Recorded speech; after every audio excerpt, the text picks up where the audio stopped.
क्योंकि आज हम पार्ट 2 को पूरा करेंगे। बी फेथफुल, जो टीचिंग हमारी चल रही है पिछले संडे से, उसे हम आगे बढ़ाएंगे। तो आप खोलेंगे वचन को जेनेसिस चैप्टर 39, उत्पत्ति 39,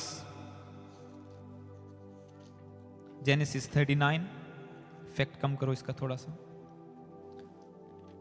जेनेसिस 39, सब जन उस वचन को खोलेंगे। पिछले संडे जो आपने सुना कि वफादार, फेथफुल बनना, परमेश्वर के साथ वफादार बनना, और जो वचन आपने सुना सिर्फ अपने परमेश्वर के साथ ही नहीं, अपने स्वामियों के साथ, जो तुम्हारे बॉसेस हैं उनके साथ भी वफादार बनना। Being faithful to the lord and to your earthly masters. और उस वचन के पार्ट 2 में आज हम जाएंगे। 39 चैप्टर उसका हमने पिछले संडे मनन किया था, 1 से लेके 9 तक, और आज हम उससे आगे पढ़ेंगे। पिछले संडे में, चलो 9 को भी मैं पढ़ दूंगा, थोड़ा सा रिकैप हो जाएगा। पर आज जो वचन शुरू होगा 39 का 10 से लेके 18 तक हम पढ़ेंगे। 9 में लिखा कि इस घर में मुझसे बड़ा कोई नहीं, और उसने तुझे छोड़, जो उसकी पत्नी है, मुझसे कुछ नहीं रख छोड़ा। इसलिए भला मैं ऐसी बड़ी दुष्टता करके परमेश्वर का अपराधी क्यों बनूं। इंग्लिश में लिखा, how then can I do this great wickedness and sin against God. Yusuf के सामने जब पाप का ऑफर आया तो उसने ये नहीं सोचा कि मैं सिर्फ अपने स्वामी, अपने अर्थली मास्टर के अगेंस्ट पाप करूंगा। उसने कहा, जो मैं पाप करूंगा ये परमेश्वर के अगेंस्ट करूंगा, क्योंकि मुझे यहां तक पहुंचाने वाला परमेश्वर है, कोई और नहीं। मैंने सही रास्ता चुना, सही रास्ते पर चला और परमेश्वर मुझे ब्लेस करता गया। पर अगर मैं सिन करूंगा, पाप करूंगा, if I will sin against the God. तो ये एक चीज मैंने आपको क्लियर की थी पिछले संडे के। हमें अंडरस्टैंड करना है, हमें समझना है कि जब हम पाप करते हैं, जो ब्लेसिंग परमेश्वर की ओर से आई है, जब हम उसके विरुद्ध पाप करते हैं तो असल में हम परमेश्वर के विरुद्ध पाप करते हैं। We sin against God. ये मत सोचो कि हम पास्टर से झूठ बोल रहे हैं, ये मत सोचो हम अपने बॉस से झूठ बोल रहे हैं या अपने बड़े भाई से झूठ बोल रहे हैं। उन बंदे को परमेश्वर ने इस्तेमाल किया हो सकता है आपको ब्लेस करने के लिए, पर जब आप परमेश्वर के उस ब्लेसिंग को नकारते हैं, उसके अगेंस्ट जाते हैं, तो आप परमेश्वर का विरोध करते हैं और वो ब्लेसिंग आपके हाथ से चली जाती है। आज उससे आगे हम मनन करेंगे। 10 से लेके 18 तक मैं पढ़ूंगा जल्दी से, फास्ट स्पीड में। इसमें लिखा, और ऐसा हुआ कि वह प्रतिदिन यूसुफ से बातें करती थी। कौन? पोतीफर की पत्नी। और उसने उसकी ना मानी और उसके पास के वह उसके पास लेटे या उसके संग रहे। एक दिन क्या हुआ कि यूसुफ अपना कामकाज करने के लिए घर में गया। घर के सेवकों में से घर में कोई भी अंदर ना था। तब उस स्त्री ने उसका वस्त्र फाड़कर, उसका वस्त्र पकड़कर कहा, मेरे साथ सो। और वह अपना वस्त्र उसके हाथ में छोड़कर भागा और बाहर निकल गया। यह देखकर कि वह अपना वस्त्र मेरे पास छोड़कर बाहर भाग गया है, उस स्त्री ने अपने घर के सेवकों को बुलाकर कहा, देखो वह इब्री, वो हिब्रू बंदा, वो मनुष्य, वो इब्री को हमारा तिरस्कार यानी कि हमारी निंदा करने के लिए हमारे पास ले आया है। वह तो मेरे साथ सोने के मतलब से मेरे पास अंदर आया था और ऊंचे स्वर से चिल्ला उठी, और मैं ऊंचे स्वर से चिल्ला उठी, और मेरी बड़ी चिल्लाहट सुनकर वह अपना वस्त्र मेरे पास छोड़कर भागा और बाहर निकल गया है। और वह उसका वस्त्र उसके स्वामी के घर आने तक अपने पास रखे रही। तब उसने उससे इस प्रकार की बातें की, वह इब्री दास जिसको तू हमारे पास ले आया है, वह मुझसे हंसी करने के लिए यानी कि वह विचार करने के लिए मेरे पास आया था, और जब मैं ऊंची आवाज से चिल्ला उठी तो वह अपना वस्त्र यानी कि अपना कपड़ा छोड़कर भाग गया है। इस वचन में हम क्या सीखते हैं? आपने देखा पहली वर्ष से लेके 9 वर्ष तक जब पोतीफर के घर में यूसुफ बुलाया गया तो वो घर का काम करने के लिए रखा गया, झाड़ू पोछा करने के लिए, उसकी सेवा करने के लिए। पर जब परमेश्वर उसके साथ था और वो वफादार था अपने स्वामी के साथ, तो उसने क्या किया, उसने उसके लेवल को थोड़ा ऊंचा किया। वो उसकी देखभाल करने के लिए पोतीफर की पर्सनल असिस्टेंट के रूप में वो काम करने लगा। और उसके बाद क्या हुआ, जब वो उसने देखा कि ये तो ब्लेसिंग हो रही है मेरे घर के ऊपर, तो उसने उसको अपनी सारी संपत्ति पर, सारे घर पर एक अधिकारी ठहरा दिया, एक ओवरसियर ठहरा दिया कि Yusuf, you will look after my house, तो मेरे घर को देखभाल करेगा। और उसने देखा कि सारे घर पर, सारे कामकाज पर आशीष आ रही है, क्योंकि यहोवा परमेश्वर के संग था, यहोवा यूसुफ के संग था, यहोवा परमेश्वर यूसुफ के साथ था। इसलिए वो जिस काम को हाथ लगाता था वो ब्लेस होता जाता था। और जब उसके स्वामी ने देखा तो उसने उसके पद को ऊंचा किया, सब कुछ उसके अधीन कर दिया, सिर्फ उसकी पत्नी को छोड़ के। और इसीलिए यूसुफ ने कहा 9 वर्ष में कि ये इस घर में मुझसे बड़ा कोई नहीं है, सबसे ऊंचा लेवल मेरा है, सिर्फ तू ही है जिसे मेरे स्वामी ने मेरे अधीन नहीं किया, और इसीलिए मैं ये पाप नहीं करूंगा। पर याद रखो, जैसे आपका लेवल बढ़ता है, चाहे वो स्पिरिचुअल हो, चाहे वो आपकी जॉब में हो, चाहे आपके घर में हो, तो आपका एडवर्सरी, आपका विरोध भी बढ़ता है उसी के साथ। जो लोग कहते हैं हम आपके लिए प्रार्थना करते हैं कि प्रभु तुम्हें हील करे, डिलीवर करे, पर जब आप खुद प्रार्थना में बढ़ के डिलीवर करने वाले बन जाते हैं, वही लोग आपसे जेलसी करते हैं। आप जब जॉब नहीं शुरू करते हैं, लोग आपको बोलते हैं, आपको थोड़ा हेल्प करते हैं, पर जब आप अपनी अच्छी एक आज्ञाकारी, एक वफादारी दिखाते हैं अपने बॉस को, वो तुम्हारे लेवल को ऊंचा करता है, वही लोग जेलसी करते हैं। क्योंकि ब्लेसिंग के पीछे परमेश्वर का हाथ है और जेलसी के पीछे शैतान का हाथ है। अगर आप उन लोगों से झगड़ा करेंगे, आपको कुछ भी नहीं मिलेगा। अगर यूसुफ उसकी पत्नी से झगड़ा करता, उसे कुछ नहीं मिलता, पर वचन में लिखा वो भागा वहां से, क्योंकि पाप से लड़ने के लिए, पाप से फाइट करने के लिए आपको बहुत अनॉइंटिंग की जरूरत होती है। इसीलिए वचन में लिखा है, जब शैतान का तुम सामना करोगे, अपने परमेश्वर के अधीन हो जाओगे और शैतान का सामना करोगे, तो शैतान तुम्हारे सामने से भाग जाएगा। पर जब जहां पाप होगा, you have to flee from there, तुम्हें पाप से तुम्हें भागना होगा, तुम आर्गुमेंट नहीं कर सकते वहां पर। इसलिए वचन में लिखा यूसुफ वहां से भागा, यूसुफ फ्ली फ्रॉम देयर। उसने आर्गुमेंट नहीं किया कि नहीं ये काम गलत है, मैं ऐसा नहीं कर सकता, वैसा नहीं कर सकता। उसे पता था यहां पे पाप का कब्जा है और मुझे भागना पड़ेगा। इसीलिए वचन कहता है कि you have to flee from sin, तुम्हें पाप से भागना होगा। तुम उससे लड़ नहीं सकते जब तक तुम पूरी सामर्थ, पूरी पवित्रताई में एक लंबा समय स्थिर नहीं रह जाते, तुम एक अनॉइंटिंग को रिसीव नहीं करते। पाप तुम्हारे ऊपर कब्जा करने को हमेशा तैयार रहता है, वो द्वार पे खड़ा रहता है कि कब तुम्हारे ऊपर अटैक करे। पर वचन कहता है तुम्हें उसके ऊपर प्रभुता करनी होगी। तो जो पॉइंट हमें इस वर्ष में मिलता है कि जब आपका लेवल बढ़ता है, याद रखो आपका विरोध भी बढ़ेगा, आपके एनिमीज बढ़ेंगे, आपके जो विरोध करने वाले, जो आपकी निंदा करने वाले, जो आपको गिराने वाले लोग, वो बढ़ेंगे आपके चारों ओर।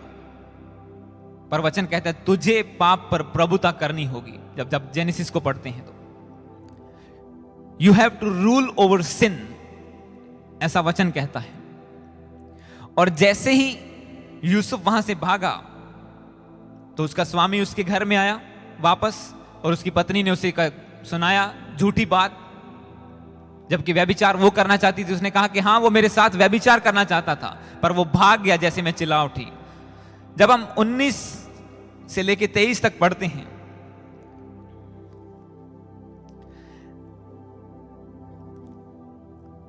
इसमें लिखा, अपनी पत्नी की ये बातें सुनकर कि तेरे दास ने मुझसे ऐसा कहा, ऐसा काम किया, यूसुफ के स्वामी का क्रोध भड़का, वो गुस्सा हो गया, और यूसुफ के स्वामी ने उसको पकड़कर बंदी गृह में, यानी कि जेल में डाल दिया, जहां राजा के कैदी बंद थे, वहां डलवा दिया, और वह उस बंदी गृह में रहा।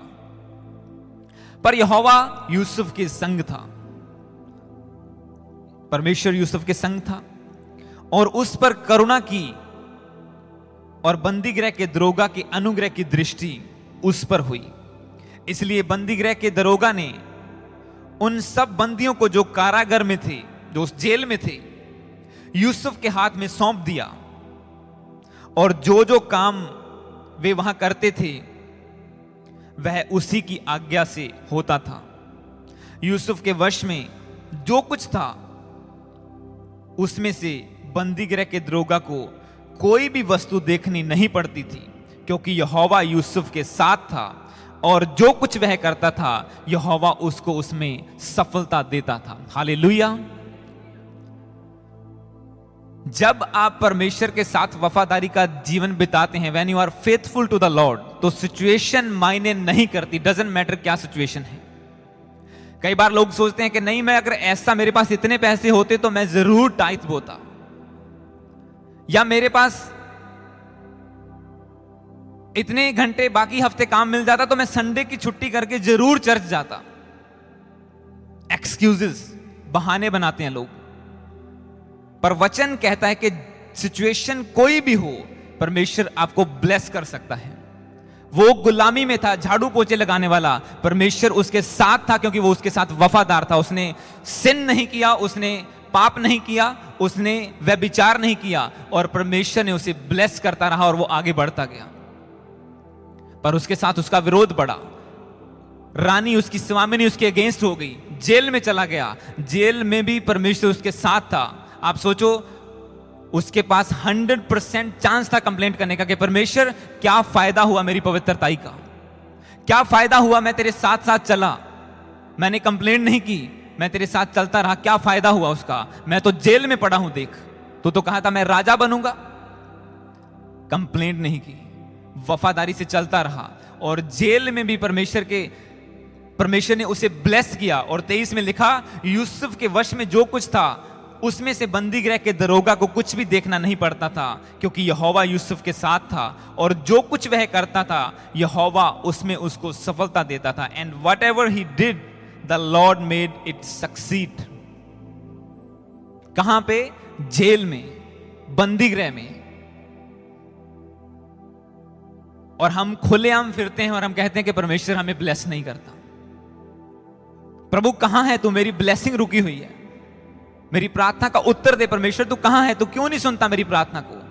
वो आपको हर सिचुएशन में ब्लेस कर सकता है अगर आप उसके साथ वफादार हैं तो, क्योंकि परमेश्वर में कमी नहीं है। वचन में लिखा वो सर्वशक्तिमान है, वो सर्वसिद्ध है। कमी सिर्फ हम में होती है। जब हम अपनी कमियों को ढूंढ लेते हैं, उन्हें दूर करते हैं, तो परमेश्वर जिस जॉब में, जिस हालात में आप होते हैं, वहीं पे आपको ब्लेस करता है। आज लोग छोड़ के जा रहे हैं, न्यूजीलैंड में महंगाई हो गई है, ऑस्ट्रेलिया चलो जी, वहां हो जाएगी फिर कहां जाओगे? अमेरिका, वहां हो जाएगी फिर कहां जाओगे? धरती को छोड़ दोगे? परमेश्वर आपको उसी देश में ब्लेस कर सकता है जहां पे आप रहते हैं। आपने प्रभु की दासी से वचन सुना, मिस्रियों को, इस्राएलियों को उसने मिस्र में सोने से लाद दिया था। गुलामी में थे वो, 400 साल गुलामी करी। उस दिन भी गुलामी में थे जिस दिन सोना उनको गधों पर लाद के लेके आना पड़ा। मायने नहीं करता सिचुएशन क्या है, परमेश्वर साथ है कि इज गॉड विद यू और नॉट। क्योंकि वचन क्लियरली कहता है यहोवा यूसुफ के संग रहा, और वो उसके संग नहीं रहता जो हर रोज पाप करता है, हर तीसरे दिन गिर जाता है। यहोवा सैमसन के साथ था, वो दुश्मनों को एक झटके में 1000 एनिमी को मार देता था। पर वचन में लिखा, जैसे ही वो औरत के साथ सोया, उसने पाप किया, यहोवा उसके पास से चला गया। और उसने सोचा मुझ में अभी भी शक्ति है और मैं ऐसे करूंगा और गिर जाएंगे लोग, पर ऐसा नहीं हुआ। इस बार उन्होंने पकड़ा, उसकी आंखें फोड़ डाली, उसे जेल में डाल दिया। पर जिसके साथ यहोवा था वो जेल में भी ब्लेस हो रहा है, क्योंकि परमेश्वर आपकी वफादारी को देखता है। वचन में लिखा वो हार्ट को देखता है, लॉर्ड सीज द हार्ट। वो मन को देखता है। लोग आपके कपड़ों को देखते हैं, आपके पैसे को देखते हैं कि आप कितने अमीर हैं, दोस्ती करने का फायदा है कि नहीं फायदा। पर परमेश्वर आपके हार्ट को देखता है कि इसका हार्ट क्लीन है कि नहीं। अगर आपका हार्ट क्लीन है, if your heart is clean, he want to be your friend. वो आपके साथ रहना चाहता है। ताकि मैं इसे कवर करूं तो मैं इसको थोड़ा जल्दी पढ़ना चाहता हूं। 41 की इसी के आगे चैप्टर 41, जेनेसिस चैप्टर 41 वर्स 25 से लेके 30 तक हम पढ़ेंगे।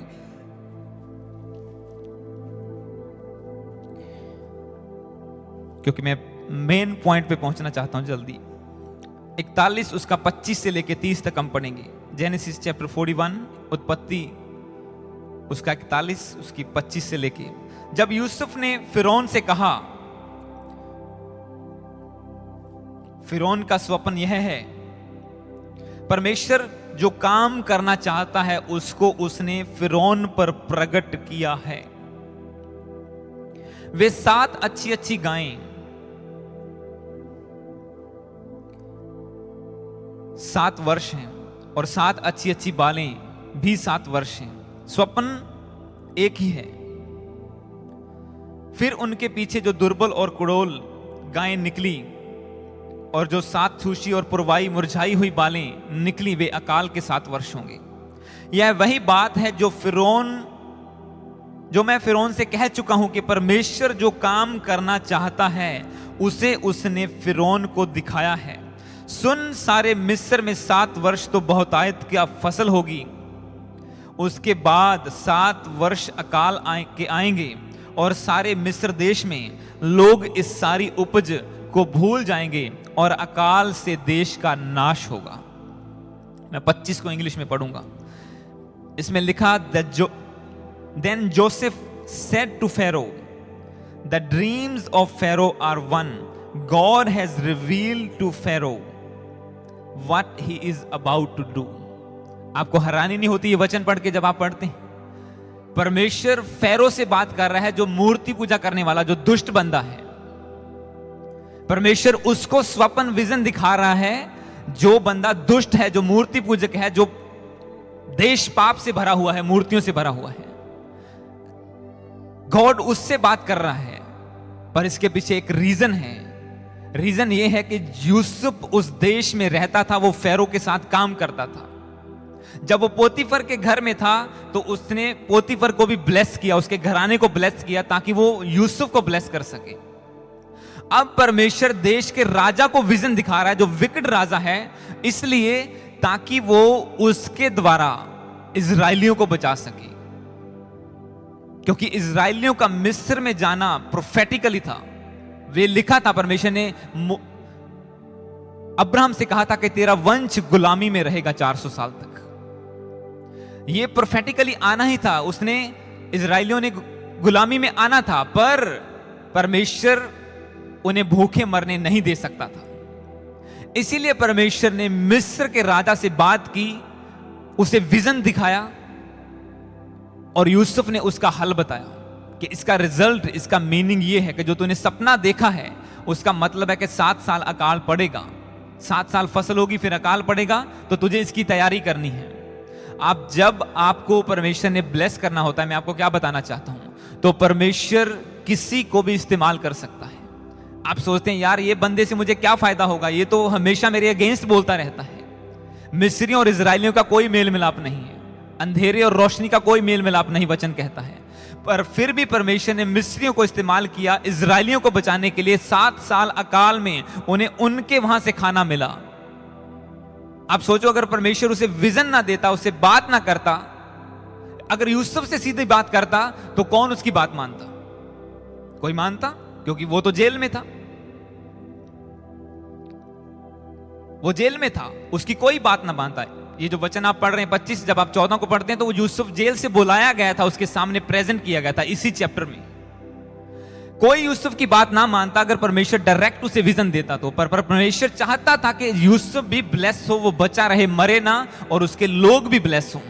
इसीलिए उसने एक विकट बंदे से, एक दुष्ट राजा से बात की, उससे विजन दिया, और उस राजा ने आज्ञा दी, जो हम आगे पढ़ेंगे, कि सब कुछ सेव किया जाए।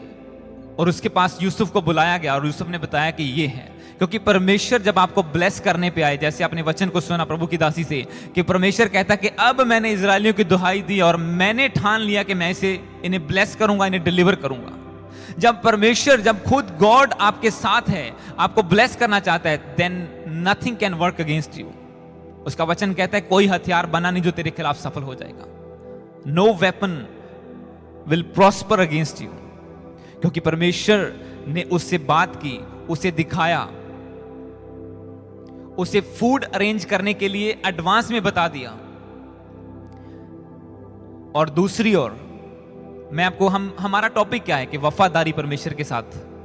कौन फेथफुल है? जब आप प्रभु के साथ फेथफुल हैं तो परमेश्वर आपको मायने नहीं करता। आप गुलामी के देश में हैं, आप जेल में हैं, आप छोटी कंपनी में काम करते हैं, बड़ी में काम करते हैं, प्रभु आपको ब्लेस कर सकता है। आपकी सैलरी उससे बड़ी हो सकती है, जो एक बड़ी कंपनी में काम करता है बड़े लेवल पे, उससे ज्यादा आपकी पे हो सकती है जब आप प्रभु के साथ वफादार हैं तो। और दूसरी ओर सेम टाइम पे जब आप याकूब की स्टोरी पढ़ते हैं, इसी सीजन में जब अकाल पड़ने वाला था, इसके बाद शुरू हुआ, तो याकूब और उसके घराने के पास अनाज नहीं था। परमेश्वर के लोग कौन थे? इजराइली या मिस्री? इजराइली थे ना। पर जब अकाल आया, जब फेमिन आया, तो इजराइलियों के पास खाना नहीं था, पर मिस्र में खाना था। क्योंकि याकूब के बाकी बेटे धोखेबाज थे, वो वफादार नहीं थे ना अपने पिता के साथ, ना परमेश्वर के साथ वफादार थे। याकूब परमेश्वर के साथ वफादार था, इसलिए जहां वो रहा वहां ब्लेसिंग आई। और दूसरी तरफ उसके 11 भाई थे, वो सब भूखे मर रहे थे। क्योंकि फर्क करता है परमेश्वर। आपकी वफादारी रिजल्ट को लेके आती है, सिचुएशन मायने नहीं करती। मैं आपको बार बार बता रहा हूं। आप कहने को क्रिश्चियन हो सकते हैं, चर्च जाने वाले हो सकते हैं, हो सकता है आपके घर में घटी हो, क्लेश हो, बीमारियां हो, अगर आप प्रभु के साथ वफादार नहीं है। और हो सकता है आपका पड़ोसी अन्य देवताओं को मानता हो, पर फिर भी वो ब्लेस हो। इजरायली परमेश्वर की चुनी हुई प्रजा होने के बावजूद भी भूखे थे अकाल में, और जो मिस्री थे वहां पे अनाज इतना था कि वो दूसरे देशों को भी बांट रहे थे। वफादारी, यूसुफ वफादार था, और उसी की वजह से सारा मिस्र बचा और उसका घराना बचा, उसके लोग बचाए गए। इसी चैप्टर को जब आप पढ़ते हैं 37 से लेके वर्स 37 से लेके, यही चैप्टर 41 वर्स 37 टू 44, इस वचन में लिखा, यह बात फिरौन और उसके सारे कर्मचारियों को अच्छी लगी। इसलिए फिरौन ने अपने कर्मचारियों से कहा, क्या हमको ऐसा पुरुष जैसा यह है, यानी कि जैसा यूसुफ है, जिसमें परमेश्वर का आत्मा रहता है, मिल सकता है? फिर फिरौन ने यूसुफ से कहा, परमेश्वर ने तो तुझे इतना ज्ञान दिया है कि तेरे तुल्य कोई समझदार और बुद्धिमान नहीं है। इस कारण तू मेरे घर का अधिकारी होगा, और तेरी आज्ञा के अनुसार मेरी सारी प्रजा चलेगी। केवल राजगद्दी के विषय में मैं तुझसे बड़ा ठहरूंगा। फिर फिरौन ने यूसुफ से कहा, सुन, मैं तुझको मिस्र के सारे देश के ऊपर अधिकारी ठहरा देता हूं।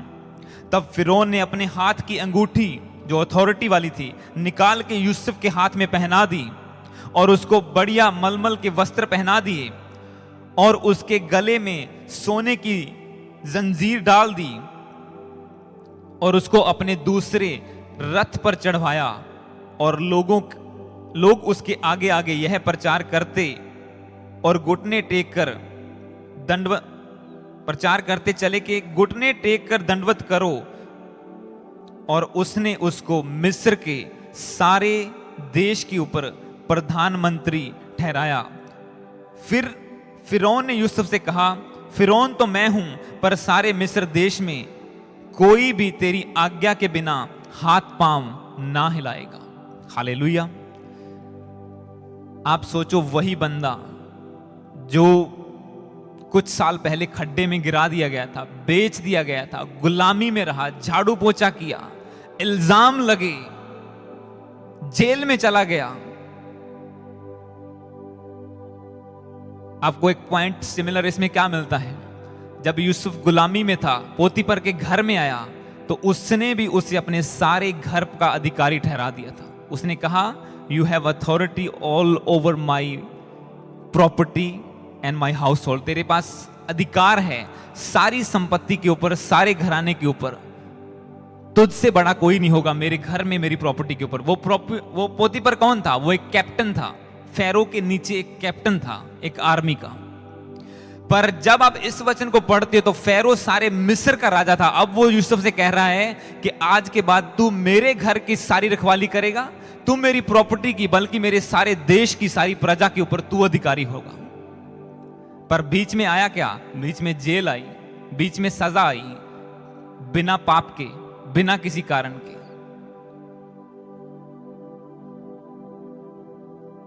क्योंकि परमेश्वर आपको जिस नजर से देखता है वो आपके फ्यूचर को देख के आपसे बात करता है। जो मैंने आपको पिछले संडे बताया, आपको परमेश्वर उस नजर से नहीं देखता जिस नजर से आप अपने आप को देखते हैं, कमजोर देखते हैं। मेरे पास कुछ नहीं है, मैं छोटी जॉब पे हूं। परमेश्वर कहता है तू शूरवीर सूरमा है, तू उठ खड़ा हो, तू बचाने वाला होगा। यूसुफ जब घर में सबसे छोटा था तो परमेश्वर ने कहा तू राजा होगा, तेरे लोग तेरे सामने झुकेंगे। और उसके बाद वो खड्डे में गिराया गया, बेच दिया गया, गुलामी में रहा। पर इस वचन को जब हम पढ़ते हैं तो देश का राजा कह रहा है कि तू मेरे सारी प्रजा की लुक आफ्टर करेगा। और उसे क्या बनाया गया? उस देश का प्रधानमंत्री बना दिया गया। उसने कहा सिर्फ नाम में मैं तुझसे ऊपर होऊंगा, पर काम में तुझसे ऊपर कोई भी नहीं होगा। ना तेरे कहे बिना हाथ पांव भी नहीं हिलाएंगे लोग, इतना बड़ा तेरा लेवल होगा। और यही विजन परमेश्वर ने उसको दिया था, और इससे आगे भी दिया था, पर यह भी उसका एक पार्ट था। पर उससे पूरा होने में सालों लग गए और वफादारी चेक हुई उसकी। और जब हर हाल में वफादार पाया गया तो एक टाइम आया कि वो फिरौन के सारे देश के ऊपर प्रधानमंत्री ठहराया गया। आपको पता है इसी चैप्टर में वो कहां से निकला था? 14 वर्ष को पढ़ेंगे। तब फिरौन ने यूसुफ को बुला भेजा और वह झटपट जेल से बाहर निकाला गया और बाल बनवाकर वस्त्र बदलकर फिरौन के सामने पेश किया गया। इसी चैप्टर में उसी दिन वो जेल से निकला और उसी दिन उस देश का प्रधानमंत्री बन गया। आपको लंबा टाइम हो सकता है, और उससे पहले वो सालों जेल में रहा। 2 साल तो उसके बाद का टाइम था जब उसने वो स्वप्न दिखाया था, वो जो बेकर और वो दूसरा बंदा जो ड्रिंक की लुक आफ्टर करता था, वो जेल में डाला गया था। 2 साल तो उसके बाद का टाइम और उसके पहले का टाइम भी सालों जेल में रहा। कोई होप नहीं, पर वफादारी से चलता रहा। और वहां भी परमेश्वर ने ब्लेस किया उसे, वफादार रहा। परमेश्वर ने एक दिन में सिचुएशन को बदल दिया। हालेलुया। ये मायने नहीं करता आप कितने समय से प्रार्थना का उत्तर नहीं आया, एक दिन आएगा। और एक दिन परमेश्वर लेके आता है आपकी प्रेयर का आंसर। वो सुपर नेचुरली लेके आता है कि आपको बिलीव नहीं होता कि मेरे साथ ऐसा हो गया है। सालों बीत सकते हैं वो वीजा फाइल को वहां पे अटके हुए, पर एक दिन आएगा परमेश्वर कहेगा ये ले, हो गया तेरे साथ। हो सकता है सालों उसी जॉब पे आप रहें, उसी लेवल पे रहें, पर एक दिन आएगा परमेश्वर कहेगा ले, तेरे लेवल को ऊंचा कर दिया। कितना टाइम लगा परमेश्वर को उसे जेल से निकाल के प्रधानमंत्री तक पहुंचाने में? एक दिन में उसने कर दिया। पर सालों उसकी वफादारी चेक हुई। सालों तक परमेश्वर उसे टेस्ट करता रहा। क्योंकि कई बार हम सोचते हैं कि ये बंदा मेरा नुकसान करने के लिए, और हम उसे शारीरिक रूप से देखते हैं। हो सकता है परमेश्वर ने उसे आपको ब्लेस करने के लिए इस्तेमाल करना हो, और आप झगड़ा करके उसे भगा दें अपने सामने से।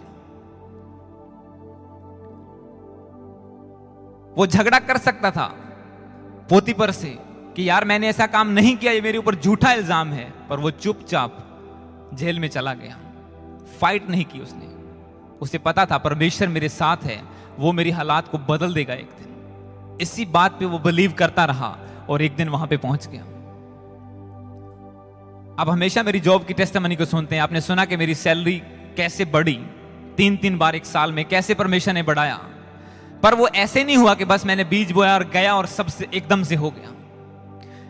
एक कुछ साल पहले एक बंदा, क्योंकि जो यूसुफ की सिचुएशन है यहां पे, एक कंपनी है मनरेगा में, वहां पे मेरी सेम कंडीशन थी। बॉस सिर्फ वहां पे लुक आफ्टर करता था, सारा कुछ कामकाज मेरे हाथ में था। जब लोग आते थे तो बेशक बॉस खड़ा होता, पर वो बात मुझसे करते थे, डील मुझसे करते थे, लुक आफ्टर मैं करता था, सब सेल्स, सब बाइंग, सब चीजों की। और एक टाइम आया, उन्होंने कहा कि हम एक गोरों की कंपनी को मैनेजर वहां से लेके आते हैं, गोरे को। बोला ठीक है। वो लेके आए। मैं कुड़कुड़ाया नहीं कि इतने साल से मैं तुम्हारी लुक आफ्टर कर रहा हूं, मैंने तुम्हारे बिजनेस को 0 से अप किया है। मैंने कहा ठीक है ले आओ।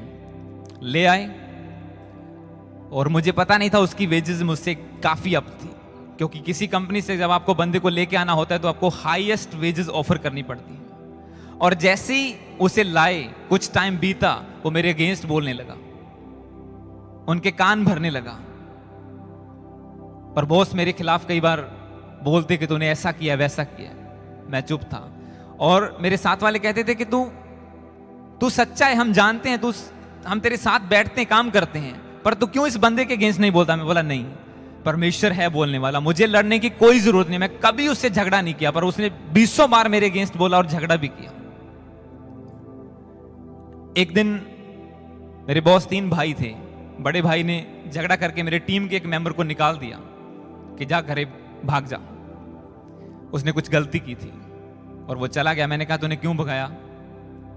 वो कहता है ऐसा ऐसा। मैं बोला मैं भी जाता हूं, और मैं भी उससे गुस्सा होके आ गया, झगड़ा नहीं किया। मैं बोला ठीक है मैं भी जा रहा हूं। मैं घर आया और वो कहता तू मत जा। बोला नहीं मैं आज तो जाऊंगा। फिर बाद में फोन आया, जब मैं वापस गया तो उन्होंने मीटिंग रखी, तीनों भाइयों ने मिलके मेरे साथ। बोले क्या प्रॉब्लम है? बोला तेरे आपको रिजल्ट किसका बड़ा है, जो मैं काम करता हूं वो या जो बंदा तुम लेके आए वो? बोले नहीं तुम्हारा है, हम देख रहे हैं, पर हम एक कुछ नया ट्राई करना चाहते थे। बोला ठीक है। मैं बोला वेजेस, तनख्वाह किसकी ज्यादा है? क्योंकि मुझे पता चल गया था $6 अप थी उसकी तनख्वाह मेरे से, पर आवर $6। मैंने कहा सैलरी किसकी ज्यादा? बोले उसकी $5 अप थी, सॉरी। और मैंने कहा तो पे किसकी ज्यादा होनी चाहिए? बोले काम के अकॉर्डिंग तेरी होनी चाहिए। तो मैं बोला फिर करो। वो बड़ा भाई खड़ा हुआ, उसकी बात के आगे कोई नहीं बोलता था। बोला आज से इसकी पे $6 पर आवर अप करो, एक दिन में, उसी दिन से। मैं इसी दिन की बात कर रहा हूं, और कितना टाइम लग जाता है। हालेलुया, करो तारीफ कर परमेश्वर की, करो तारीफ। बोले आज से इसकी पे पर आवर $6 अप करो, उससे $1 ज्यादा होनी चाहिए। वो रियल परमेश्वर है, मैं आपको बता रहा हूं, क्योंकि मैं परमेश्वर के साथ बोने में वफादार हो चुका था तब तक, और वो वफादारी का रिजल्ट वहां पे आया। और उसके बाद वो बंदा भी चला गया कंपनी छोड़ के, और मैं भी ब्लेस हो गया। और कहा मुझे 3 साल लगने थे, अगर वो $2 भी 1 साल के बढ़ाते तो 3-4 साल लग जाते वो पे राइज लेने में। ऐसा ही होता है ना, एकदम से ज्यादा नहीं करते। पर परमेश्वर जब आपके साथ है, वो मायने नहीं करता आपकी सिचुएशन क्या है, आपके विरोध में कौन है। प्रभु आपकी सिचुएशन को बदल सकता है, ओवरनाइट चेंज कर सकता है, एक दिन में बदल सकता है। क्योंकि मैं परमेश्वर के साथ वफादार था। जो काम मुझे दिया जाता था अपनी कंपनी में, वो वफादारी से करता था। लेबर से लेके ऑफिस वर्क तक मैंने किया 6 सालों में, बिल्कुल लेबर से लेके, कपड़े काले और पूरा दिन काम करना। जो काम देते थे उसे परफेक्टली करता था, और धीरे धीरे वो लेवल बढ़ाते गए। और एक टाइम आया कि आज परमेश्वर ने मुझे इतना ब्लेस किया कि अपने कंपनी में भी घर जाने की जरूरत नहीं, अपने घर से जॉब करता हूं और परमेश्वर की सेवा भी करता हूं। क्योंकि वो यूसुफ का परमेश्वर, वो तुम्हारा भी परमेश्वर है, वो हमारा भी परमेश्वर है। एक वचन को हम पढ़ेंगे, फिर जल्दी हम फिनिश करेंगे। नीति वचन प्रोवर्ब्स 3 उसका 3। पंजाबी च कहावतां, इंग्लिश में प्रोवर्ब्स और हिंदी में नीति वचन उसे कहते हैं। Chapter 3 verse 3।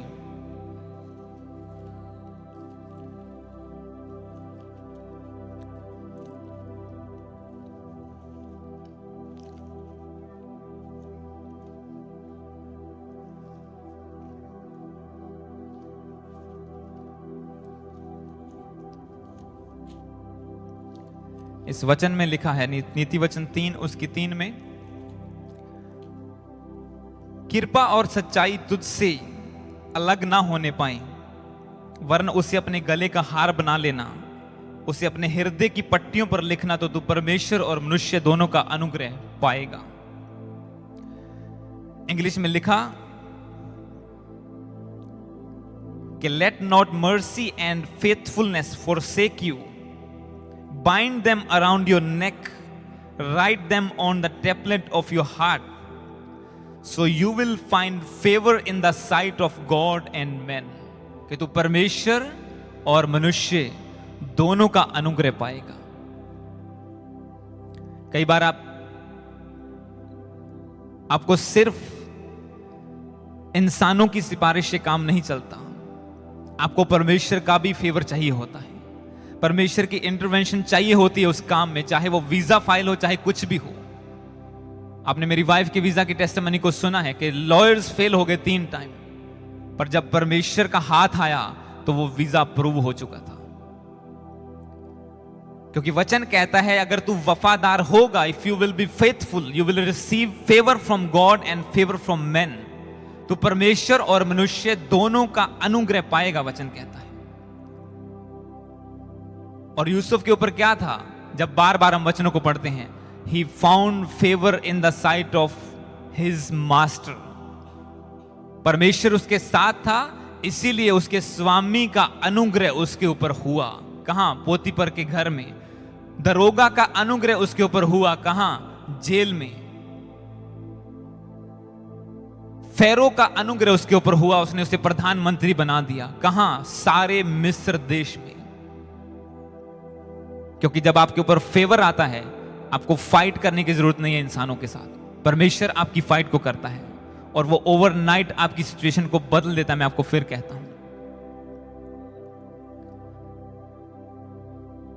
क्योंकि आपको वफादारी दिखानी होती है। जब मैंने जिस कंपनी से मेरी रेजिडेंसी हुई और जहां की मैं आपको बात कर रहा हूं कि एक दिन में उन्होंने $6 पर आवर मेरी सैलरी पे राइज की, मैंने वहां से तब जॉब शुरू की थी जब $12.50 पर आवर पे होती थी, $12.5 घंटे की पे होती थी। और मेरा काम था टायर्स को क्लीन करना, जो गाड़ियों के टायर खोलते हैं उन्हें स्टैक करना, नंबरिंग लगाना, झाड़ू मारना वहां पे।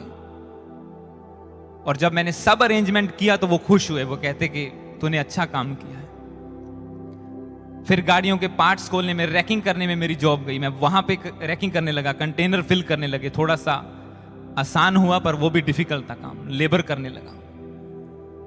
और जैसे ही वहां फेथफुल दिखाई, जो लोग पुराने थे 10 साल से काम कर रहे थे, जितना काम वो उतने एक्सपर्ट थे उतना मैं 2-4 महीनों में एक्सपर्ट हो गया था उसमें। और उन्होंने कहा तो उनके बरोबर काम कर रहे हैं, उन्होंने लुक आफ्टर करनी शुरू कर दी। फिर कहा क्या तू पार्ट बेच भी सकता है, तू पढ़ा लिखा है, इंटरनेट पे ट्रेडमी में डाल के। बोला ठीक है मैं कर सकता हूं, कोई नहीं करता। और सुनो, उससे पहले उन्होंने 1-2 बंदे ट्राई किए। एक बंदे को डाला उस काम के लिए कि तू पार्ट बेचा कर, जितना कैश आता था वो सारा खा जाता था, चोरी करता था। दूसरा अकल का बुद्धू था, जो काम करता था गलत करता था। तीसरा मैं था। जब उन्होंने मुझे डाला वहां पे, तो पहले महीने की सेल 1100 थी, जब मैंने जॉब छोड़ी तो वो 1 लाख थी। क्योंकि जब परमेश्वर तुम्हारे साथ है, आपको अकल भी देता है। उसने कहा क्या हमें कोई ऐसा बंदा मिल सकता है, फेरो ने कहा, कि जिसके पास इतनी बुद्धि हो कि वो सारे देश को चला सके। कोई ऐसा बंदा मिल सकता है जिसमें परमेश्वर का आत्मा रहता हो, और आत्मा उसी में रहेगा जो वफादार होगा, जो फेथफुल होगा हर कंडीशन में परमेश्वर के साथ, कंप्लेंट नहीं करेगा। एक लास्ट वर्स को हम पढ़ेंगे और फिर फिनिश करेंगे आज के वचन को।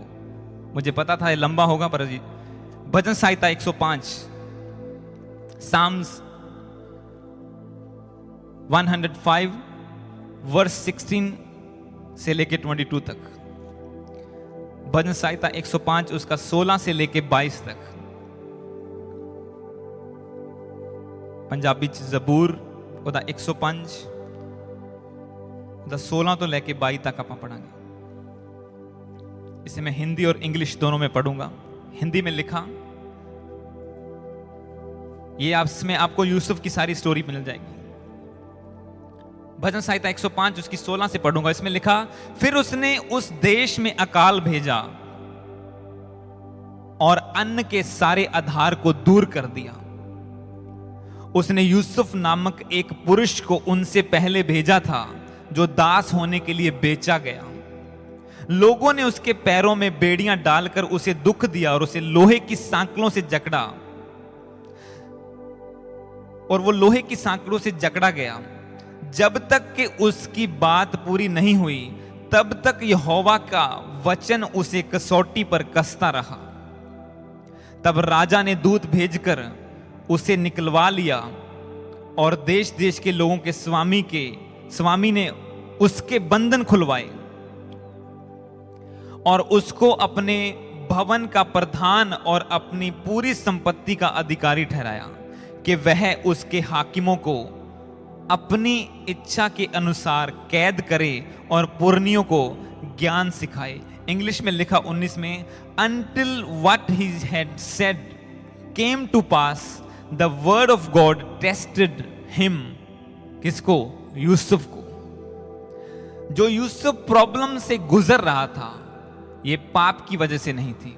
ना तो उसकी लाइफ में डिले का आत्मा काम कर रहा था, दुष्ट आत्मा, ना उसने पाप किया था, पर फिर भी वो सालों साल जेल में रहा, अलग अलग तरह की प्रॉब्लम से गुजरा, क्योंकि वचन कहता है कि जब तक उसका विजन पूरा नहीं हुआ, यहोवा का वचन उसे कसौटी पर कसता रहा। The word of Lord tested him until it came to pass। जब तक वो पूरा नहीं हो गया उसका विजन, परमेश्वर उसे परखता रहा, एक के बाद एक, एक के बाद एक, एक के बाद एक। जब सारे चीजों में वो फेथफुल पाया गया तो परमेश्वर ने कहा, आज तेरा दिन है जेल से निकल के प्रधानमंत्री की कुर्सी पर बैठने का। हालेलुया। आपको पता भी नहीं होता कि परमेश्वर आपको देख रहा है उस छोटी सी चोरी में, उस छोटी सी जॉब में, उस छोटी सी वफादारी में परमेश्वर आपको देख रहा है। आपको चांस मिलेगा। शैतान इतना चालाक है, वो आपकी कमजोरी को जानता है कि आपकी कमजोरी क्या है, और वो वही चीज सामने लेके आएगा। यूसुफ के सामने कोई फाइनेंशियल कंडीशन नहीं आई, क्योंकि वो ब्लेस्ड था, गुलामी में भी ब्लेस्ड था। पर शैतान को पता था कि टीन एजर है ये, क्योंकि जब यूसुफ घर से निकला वो 17 साल का था, वो टीन एजर था, और जब प्रधानमंत्री बना वो 30 साल का था।